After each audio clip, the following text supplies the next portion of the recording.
This is definitely an inspirational story that everyone should read in their lifetime. It is not only a mental boost for those with memory loss but also a classic work on learning how to manage teams. This true story took place at a juvenile rehabilitation center in the United States where more than 120,000 teenagers are detained every year. In places like this, even after being rehabilitated and released, 75% of those individuals will either be rearrested or die on the streets. As the manager's son said, it's like a pig farm: fatten them up, let them go, and then they get killed. I know that Son knew that the current management method was essentially ineffective. The lives of these kids seemed to have ended because even in the rehabilitation center they were still rebellious. Son asked a boy named Roger, "Why did you hit someone?" "He insulted my brother," was his response. This reason was truly laughable. Son patiently explained that tomorrow he would be released. If he continued like this, where would he be in 4 years? In prison? No, he would be dead. However, Roger did not take any of Son's words to heart. The next day, Roger took his own life. When the assistant brought this news to Son, he had not yet had the chance to feel sad when another fight broke out in the dormitory. He had to quickly pull everyone apart. A fat boy named Junior was all too familiar with being locked up. Faced with these teenagers who lacked basic morals, how should Son manage and guide them in the right direction? He wanted to help these kids but had no better way. On his way home, he saw a school with lights on. It turned out a group of high school students were actively practicing. He saw that these kids playing rugby were full of life. At that moment, a bold idea suddenly flashed in Son's mind. The next day at work, he shared his idea with the leadership. But turning a group of criminals into a football team sounded like a joke. The leadership said, "Look, all our measures are designed to prevent them from escaping." But with Son's assurance, the leadership agreed, because after all there was no better way to change these kids, so they let Son try his idea. In fact, Son didn't have much time, as he also had to take care of his sick elderly mother. She knew about Son's idea, so she said, "Instead of spending time caring for someone who is about to die like me, you should help those young people. It would be more meaningful." These words clearly gave Son invisible strength. In the break room, Son began to build his team. He primarily chose those who were beyond saving, such as Bet, a car thief, Lion, a flower trader, and Owen from the 95 gang. The one who caused the most trouble, Junior, also wanted to join, but Son refused because there couldn't be people so incompatible in the team. A young man named Bug also wanted to join, so Son assigned him the task of handling drinks for the team. Finally, he chose Willie, who had just joined. Son knew that Willie was Roger's cousin who had passed away. At first, Willie didn't want to join, but he was forced to. "Why?" "Because I want you to live a little longer than your cousin." Roger, Willie's cousin, had died right in front of him. Roger was killed by members of the 95 gang, so Willie, also from Gang 88, wanted to avenge him. In fact, Gang 88 and Gang 95 were just names of two streets, 88 and 99. The leader of Gang 88 gave Willie a gun. He immediately went to Street 95 to find the person who killed Roger. But due to fear, Willie randomly fired a shot and then panicked and ran away. The worldview of these young people is truly incredibly sad. When Willie returned home holding the gun and saw his stepfather beating his mother, he went up to stop him but was shoved to the ground. Seeing his mother being beaten, he drew the gun again. His stepfather challenged Willie, saying he wouldn't dare shoot, but fear caused Willie to lose his reasoning. He accidentally shot and killed his stepfather. The uncontrolled aggression due to fear was Willie's greatest flaw. Returning to Son, he had now selected the members of the team. Next, he needed to address the team's business, which was the issue of who they would compete against. Son began to visit high schools, hoping to arrange matches for his team. But when the others heard they were criminals, they immediately refused. When the principal found out that there were members of a gang in the team, Son was turned down again. It's unclear how many schools Son ran to. Finally, there was one school with compassion that agreed to let them join the league. After resolving the competition issue, the next step was to build a high-quality team. First, Son set rules for the team. He said, "I don't care where you came from or which gang you belong to. From now on, you are only part of the Mustang team. In the Mustang team, there are only 3 things: learn to get along with others in the dormitory, study well in the classroom, and train well on the field. In this team, only what I say matters. When you make decisions for yourselves, you're sending yourselves to prison, becoming total losers. But Mustang is a team of winners. If you accept my challenge by the end of December, you will truly be winners. These were the rules Sun set and the goals he laid out for the team. After forming the team, the intense training process began. During training, Sun would shout, "You can do it. You have self-respect. You can endure challenges. You can do better." The members were gradually maturing under the most direct encouragement and recognition, but these efforts alone could not change the hatred between members of different gangs within the team. Of course, some would not be able to bear the challenge and would want to give up. Sun yelled, "If you want to rejoin, I hope you'll be braver this time." A week later, Sun began to encourage the members of Mustang, saying they were the best team, the team to be proud of. These words of encouragement certainly helped the members build confidence and a sense of self-worth, a feeling of hope, because for troubled teenagers like them, they probably had rarely heard such words of encouragement before. Everyone raised their hands thanks to Sun's guidance. This group of criminals had completed their first scrimmage match. Seeing the Mustang team full of spirit, Junior wanted to join even more. That evening, Sun was teaching theory to the team members. These kids were listening attentively, even though their foundation was really poor.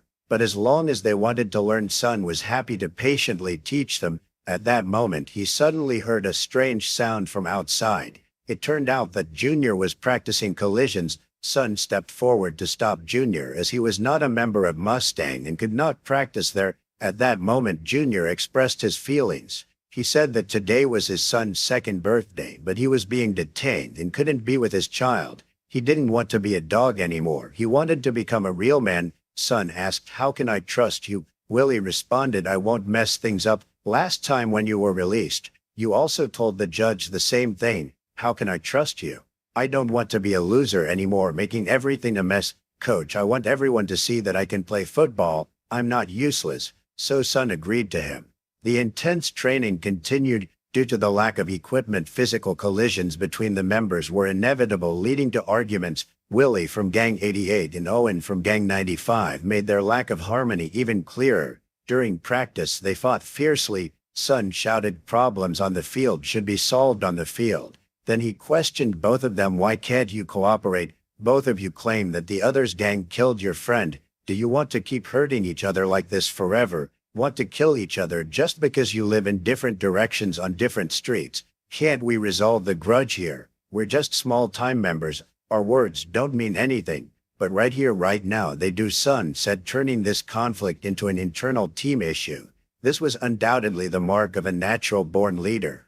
But during the next high-intensity training sessions, the members couldn't bear it anymore. Sun said, "If you don't train well, there's no water." The sun was burning like a flame, scorching everyone. Willie directly sat down on the ground. Soon all the members sat down in front of Sun. They were on strike, protesting against him. Seeing this, Sun, the born manager, smiled and said something wonderful. "Finally, you've become a real team."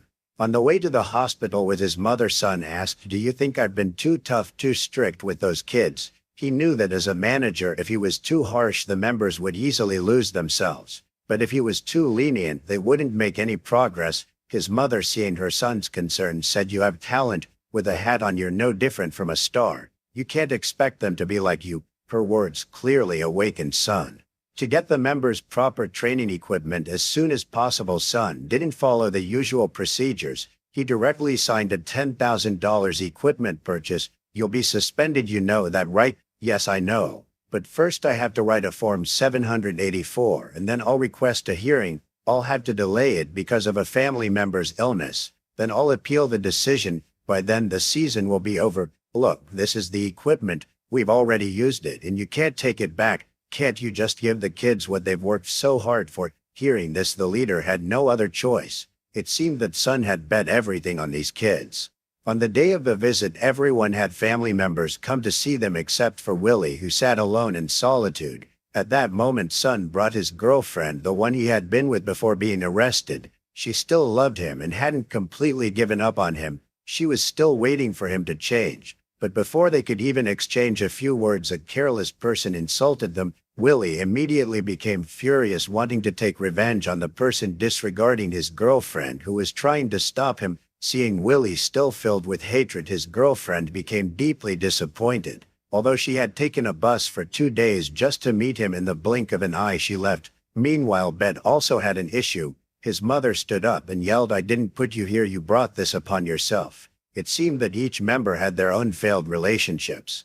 Sun witnessed all of this. He began finding solutions for each player. First, Sun went to talk to Bet after realizing that he longed for his mother's love and wanted to be trusted. Sun made him the key receiver on the team, giving him a sense of trust he had never felt before. Sun also approached Leon, who had previously dealt in flour. After learning that he was smart but craved recognition, he encouraged Leon to help the members develop strong physiques. But as for Willie, he still hadn't found a better solution.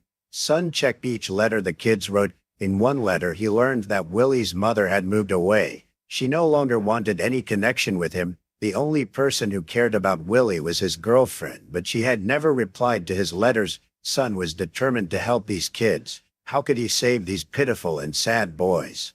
The match was about to take place, but the star player Junior got injured during practice. As they were taking him to the ambulance, the prisoners began crying, showing their deep affection for him. That night, after returning from the hospital, Sun told everyone that Junior wasn't seriously hurt. Upon hearing this, everyone applauded in celebration. Sun continued explaining that Junior had a slipped disc and would not be able to play in the match. Upon hearing this, the kids immediately lost faith in the upcoming game. Seeing this, Sun said victory doesn't depend on one player, it depends on the unity of everyone on the field. While the team was practicing, a scuffle broke out on the opposing side. One member wanted to go over and help, but Sun quickly stopped him. He said that the Mustang team was his true family. His teammates also advised the person to stay calm. The person who wasn't helped began mocking the Mustang members, calling them cowards with no courage. He said, "You're a coward and you don't have half the qualities needed to play football. What's wrong with Mustang?" When Junior returned, everyone gathered around. After greeting each other, Junior said, "I missed everyone when I was at the hospital. I miss our team, miss every one of you. You're like family to me." As time passed, the team's sense of unity grew stronger. For the first time in a match, the members wore white shirts as if they had never been to a rehabilitation camp. The kids outside the team looked at them with admiration. They admired not their clean clothes, but the spirit of perseverance shown by the Mustang team. At this moment, Sun noticed the overweight boy who had previously left the team. Realizing what was on his mind, Sun called him over and asked if he wanted to rejoin the Mustang team. The overweight boy said that his physical condition didn't meet the standards. Sun replied that as long as he had the heart, that was enough. True to the team's philosophy of inclusivity, he made the boy the equipment manager because Sun knew exactly what his ultimate goal was in building this team. In the locker room before the match, Junior helped each member put on their gear. Since he couldn't play on the field, he wanted to do what he could to assist everyone. Before the match, Sun excitedly said, "Now is the time to prove ourselves and show everyone who you are. Even though you have been confined, you and I deserve everything we have worked for. Are you ready to step on the field and take what's rightfully yours?" To prove that all the hard training was worth it, everyone responded with enthusiasm. Under Sun's guidance, the Mustang team stormed onto the field. They had come to the battlefield to prove themselves for the first time. The opposing fans filled the stands, while on their side, only the two leaders from the rehabilitation camp were present.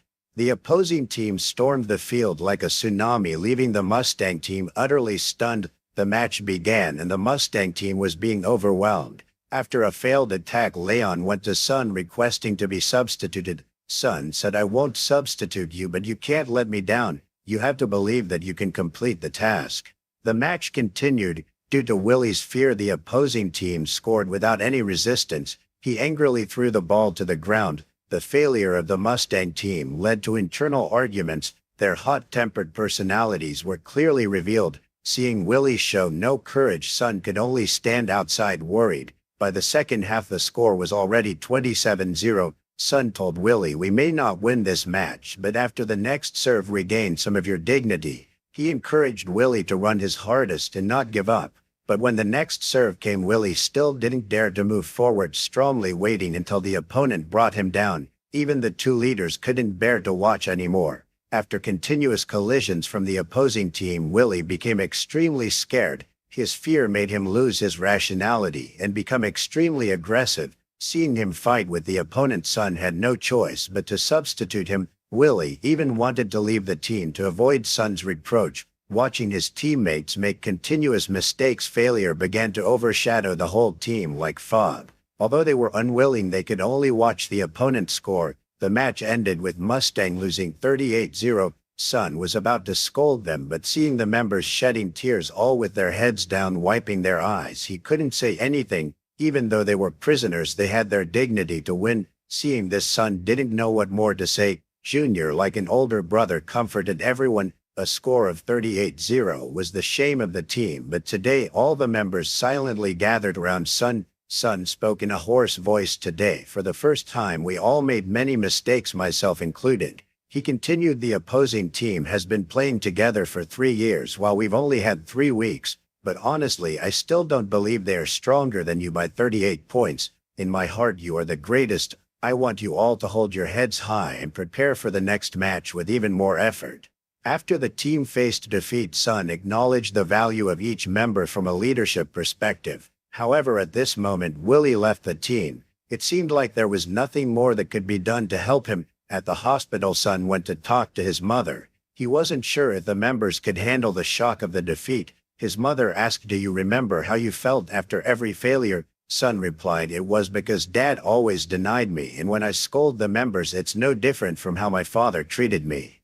His mother remained silent because Sun had realized his own shortcomings. The team's failure not only dampened their spirits but also made the leadership of the correctional facility start to worry. The leader wanted to disband the team, saying that the purpose of building the football team was to help them build self-esteem, but now it was backfiring. He worried that these children wouldn't be able to face the feeling of failure. These words left Sun speechless, as he too wasn't sure about their future. At that moment, the staff heard training sounds from outside. The children on their own were heading to the field to practice under the sun. Everyone was heading toward the training ground. It turned out that Junior was rallying everyone to train. All the members were waiting for Sun, who was late. It seemed that these kids weren't as weak as Sun had thought. As Junior said, they were tired of being losers. Even the difficult Willie had returned to the team. Junior threw the ball to the leader and said, "Then let's continue playing." But in the second match, Willie, playing in a crucial position, remained extremely shy. Due to his failure, the entire team lost again. Sun approached him and said, "You're actually very tough. You just give up on yourself too quickly. You're a talented player, and I believe you can become a great one." Willie looked at Sun with a doubtful gaze. Sun continued, "I will help you achieve your dream." In the training session after the match, Sun put on his gear himself. He instructed Willie to challenge him until he could defeat him. He wanted Willie to overcome his fear through repeated collisions. First failure, second failure. After an unknown number of attempts, Willie started looking around. Sun shouted, "What are you looking at? No one can help you. You have no way out now. You have to give it your all." Even though it was just him alone, Sun reminded him that he only needed himself. "Believe in yourself. You can definitely defeat me." This time, Willie actually took down the large Sun. The whole team cheered for their brother, including Owen from the 95 gang. The team's positive spirit had replaced their earlier hot-headedness. Willie had also overcome his external fears. In the next match, the Musta team worked together, advancing and retreating as one. They had regained their self-respect and proved they were not useless. They joyfully cheered under the sunset, the light gradually enveloping all the members. The brothers, fighting together, resolved their conflicts and let go of their fake brotherhood from before, embracing the true values instead. Inside the correctional facility, the members of the Musta team no longer seemed like prisoners. They were full of life. Leon pretended to have a dislocated joint, then pulled Sun, who was worried, into the water. Even Sun's assistant couldn't escape the scene. The team had achieved noticeable results, but Sun was worried because his mother didn't have much time left. The leadership wanted him to take a break for a while. When Sun was preparing to go to practice, the leadership seemed to be informing someone. When Sun arrived at the dorm and called the children, they lined up as if they had done something wrong. Sun shouted loudly, "Why aren't you outside yet?" At that moment, Junior and Leon stepped aside, and Junior brought a bouquet of flowers that everyone had prepared. "These are flowers for your mother," he said. The children looked at Sun sincerely. They hoped their teacher could spend more time with his mother. Bet handed Sun a card with everyone's signatures on it. They all sincerely wished for his mother to recover soon. Sun choked up, expressing his gratitude and telling them to continue their practice. As he turned to leave, Willie called him, "I'll score the next point for our mother." Son was startled and turned around, his eyes wide, tears welling up at the corner of his eyes. Yet the well wishes from the dorm continued to make him unable to hold back his tears. When he reached his mother's hospital bed, she pointed to each name on the card, praising each child as being good. Before she passed away, his mother told Son that her greatest achievement in life was raising a good person. "I'm proud of you, and your father will be proud of you too." But when she mentioned his father, Son's face filled with dissatisfaction. It turned out that Son had a big conflict with his father. Seeing that his mother didn't have much time left, Son could only promise her that he had forgiven his father. But few hours later, his mother passed away. The match the next day felt like a dream to Son. He stood by the field thinking about his mother, imagining she could watch all of his games. At that moment, Willie pointed towards Son after scoring a point. Then he looked up at the sky, dedicating the point to his mother. Seeing this, Son felt deeply satisfied. Over time, the changes in these children became more and more evident. The team had helped them find themselves again. They each wrote letters to their families, sharing their transformation and maintaining their connection with their loved ones. But Willie was the only one who never received a reply from his girlfriend. Son looked at the address on the letter and drove to her house. Upon arriving, Son discovered that it wasn't Willie's girlfriend who wasn't replying, but rather her father, who had hidden all the letters. The reason was simple. He hoped his daughter would go to college and cut ties with Willie. What father would want his daughter to be involved with a member of the mafia? So he believed he wasn't doing anything wrong. Son said Willie had changed, and he hoped the father would give Willie a chance. Son placed the letter down and left.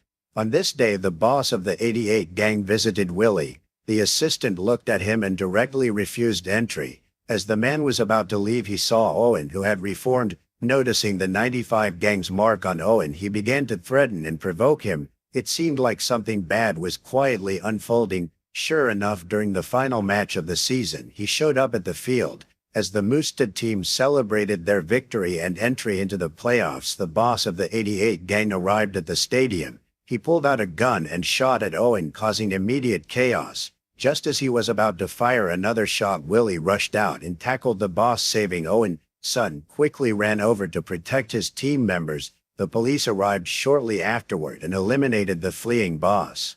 Seeing this, Willie was consumed with deep fear. Upon returning to the reformatory, he refused to admit he was a member of the Moostad team, believing that by saving Owen and causing the boss's death, he had betrayed the gang. In the gang, that meant betrayal, and betrayal meant being hunted down. He was terrified and wanted to leave Moostad, separating himself from the group. At that moment, Son returned from the hospital and walked in. He said that Owen's life was not in danger, but Willie replied, "Maybe it would be better if I died." Son shouted angrily, "Either way, you're doomed, because those people you call brothers already know what you did yesterday. If you go back, you'll definitely be shot because they'll think you're no longer willing to work for them." Fear had clouded Willie's judgment. He ended up fighting with Son. Son quickly restrained him, shouting, "Who else cares about you now if not me? I don't need anyone else. Don't you care about me or anything else?"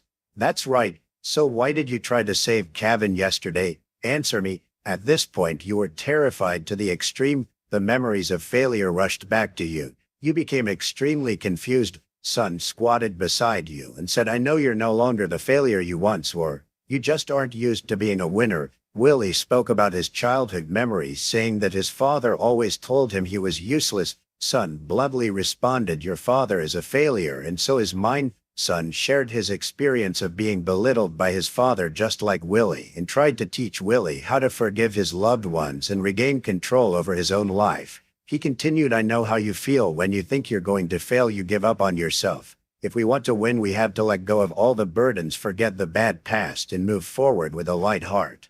At that moment, Willie suddenly asked, "How long did it take you to forgive your father?" Son paused for a moment. After a brief silence, this tough man silently shed a tear and sincerely said, "Just recently." This sincere and powerful gesture became the key factor for Willie to truly let go of his fears and regain his courage. Sometimes it's like this: you have to leave the burden in your heart behind in order to truly move forward without looking back. In the hospital, Son was keeping an eye on the injured Owen. At that moment, the assistant brought bad news: the team had been disqualified from the playoffs. However, Sun still wanted to make one final attempt. At the hearing, Sun used logic to argue. He said, "My team members are protecting their teammates, not seeing Owen as an enemy. Moreover, we have achieved 8 consecutive wins. These kids have made significant progress. We need to give them another chance." But the leaders ultimately rejected him. The reason was simple: they couldn't guarantee that uncontrollable incidents wouldn't occur during the game. When Sun didn't know what else to say, the chief of police assured the authorities that there would be no more shootings. From then on, each playoff game had a voluntary police force protecting the Mustad team. Whether they came from the police department or the civilian team, they all wanted to give the kids a chance to start over. Now the Mustad team had its own cheering squad. Although they were female prisoners from the reform camp, they always stirred up the atmosphere. The fans also grew in number. Willie's girlfriend, Best's mother, and many people who loved the Mustad team came to support the kids. This time they were facing the powerful Cheetah team. They had been defeated 38-0 by this opponent before. Could they regain their dignity this time? Seeing the members worried, Sun said, "What are you afraid of? Last time you were beaten 38-0. This time it won't be worse. Moreover, today you will definitely restore the honor of Mustad." Before the game started, Owen, who was injured, also showed up. Although he couldn't play, he came to cheer on and encourage his teammates. That was the strong spirit of unity within the team. The game began and Willie caught the ball from the opponent's kick. With the protection of his teammates, he gave it his all, running forward. Seeing the opponent charging to block Willie, Best charged at the opponent. In the end, Willie managed to score, but due to Bet's foul, no points were awarded. Sun comforted Bet, telling him not to be discouraged as they would get the points back later. But the opponent was no ordinary team. They quickly scored 2 points in response. By the end of the first half, the Mustad team was trailing by 14 points. The members returned to the locker room dejected. Seeing their mood, the assistant came to find Sun, saying that he needed to help lift their spirits. But Sun replied they must find the belief in victory on their own. In the locker room, the team members complained about the strength of the opponent, but Willie said they weren't that strong. "We are the stronger team," he said. He continued, "When everything first started, the coach told us we would become winners. I didn't believe him then. I also didn't care about you guys, but now we've come together. The coach was right, we've changed. Together we will prove to the world that we are not trash. We are no longer losers. The next game is just another chance to prove it once again." Then he picked up his cap and slammed it hard on the ground with his foot. All the teammates cheered, joining in with their friend. They were united, full of determination, ready to take control of their lives. The 2 people outside also heard the team's cheers. Sun knew they were truly ready. The game resumed. Cheetah's team served first, but the Mustad team pushed them back with relentless strength. The fans immediately erupted with excitement. On another serve, Willie was knocked down by the opponent. Facing a stronger team, Willie no longer felt fear. He discussed the next tactic with his teammates. The game continued. Leon passed the ball directly. Willie, in the control position, broke through under the protection of his teammates. Facing the final defense, he bravely charged forward, knocking down his opponent and successfully scoring. This lit up the entire field. The balance of victory started to tilt in their favor. But as the fourth quarter began, they were still trailing by 4 points. With only 1 minute left, they had to score to win. At this point, Sun prepared for Bet to serve because he wanted to help Bet, who lacked confidence, build trust in himself. This was also a secret move Sun had been keeping hidden. Seeing that Bet lacked confidence, Sun said, "It's just a game, just give it your best shot." While the team was discussing strategy, Junior, who had been injured, appeared on the field. He wanted to prove to his son and to the world that he was not the loser they had claimed him to be. The members were all very surprised. Junior calmly said, "It's just a slipped disc. Don't worry, brothers. Follow me and let's finish this mission together." In the final attack, Leon passed the ball directly to Willie. To protect Willie, Jr. bravely took down 2 more opponents, leaving only Willie. Facing defense from both sides and the opponent's taunts, Willie did not hesitate and charged toward the scoring area. Willie's final score caused the entire field to erupt in excitement. This was a historic moment, a moment worth going wild for. Who could have guessed that a group of teenagers who had failed would be able to defeat a professional high school team? Not only did they beat a strong opponent, but they also regained the lives they had lost. In the final match, although they didn't win the championship, no one called them losers anymore. From that point on, the children were all released. Among them, 24 returned to school, 3 found full-time jobs, and only 5 returned to the prison. But that rate had dropped drastically from 75%. After being released from prison, Junior found a job and lived with his family. Owen, after recovering, joined the Washington high school team. Bet returned to live with his mother and went back to school in his hometown. Willie even received a full scholarship to play football for a top school. No matter how good or bad the school was, at least he could get away from the old 88th Street. And Son continued his work of nurturing the next generation of Moostad team members. But Son said, if you can accept the challenges and get used to being a winner, then no matter how much you lose in life, you can still regain your self-esteem. At the end of the film, there are real-life images of the actual characters, and even the dialogue is identical. Are you going to give up again? You know this category requires you to run to train. You still have another uniform. Go ahead, our football team is still here. If you want to come back, we'll still be here. Next time, if you want to come back, remember to be braver than this time. In fact, the real story is even more inspiring than the movie. The story ends here today. Thank you for watching the film. What do you think of the movie? Please leave a comment below.